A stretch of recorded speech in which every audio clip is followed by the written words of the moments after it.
দেখুন, এই পুলিশ ভাইটি রাস্তায় আম কাটছিলেন। হঠাৎ তার পাশে থাকা বৃদ্ধ লোক তার কাছ থেকে আমটি চিনে নিয়ে দৌড়ে পালাতে শুরু করে। পুলিশ ভাইটি অবাক হয়ে গেল। তারপর দ্রুত তার বাইক স্টার্ট করে ওই লোকটির পিছনে যেতে লাগলো। পুলিশ ভাইটি বৃদ্ধ লোকটির সামনে বাইক নিয়ে দাঁড়াতেই বৃদ্ধ লোকটি ভয়ে বলে উঠল, স্যার, আমার ভুল হয়ে গেছে, আমাকে মাফ করে দেন স্যার।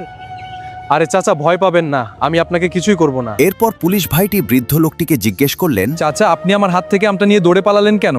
বাবারে, আমি আজ সারাটা দিন কিছুই খাইনি। কেন চাচা, কি হয়েছে আপনার? উত্তরে বৃদ্ধ চাচা যা বললেন তা শুনে আপনার চোখের পানি ধরে রাখতে পারবেন না। স্যার, আজ সকালে ঘূর্ণিঝড়ে।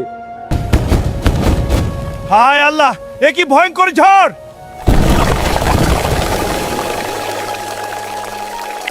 আহারে চাচা, খুবই দুঃখের বিষয়। তারপর পুলিশ ভাইটি বৃদ্ধ লোকটিকে বললেন, চাচা, আপনার কোনো ছেলে মেয়ে নেই? না রে বাবা, আমার আপনজন বলতে কেউ নেই। অনেকের কাছে সাহায্যের জন্য গিয়েছিলাম, কিন্তু কেউ আমাকে সাহায্য করে নিয়ে নেই। এই কষ্টের কথা শুনে পুলিশ ভাইটি বললেন, আপনি আমার সাথে চলুন চাচা, পিছনে উঠে বসেন। আচ্ছা বাবা, উঠছি। হ্যাঁ, বসুন ভালো করে। এরপর পুলিশ ভাইটি বৃদ্ধ লোকটিকে নিয়ে একটি রিকশার মার্কেটে যান। মার্কেটে এসে বৃদ্ধ লোকটিকে বলেন, চাচা, রিক্সাটা পছন্দ হয়েছে? হ্যাঁ স্যার। তারপর পুলিশ ভাইটি বৃদ্ধ চাচাটিকে নগদ 1 লক্ষ টাকা দিলেন। বন্ধুরা, একটি লাইক দিয়ে চ্যানেলটিকে সাবস্ক্রাইব করে দাও আর কমেন্ট করে জানাও যে বৃদ্ধ লোকটিকে সাহায্য করাটা কি ঠিক হয়েছে।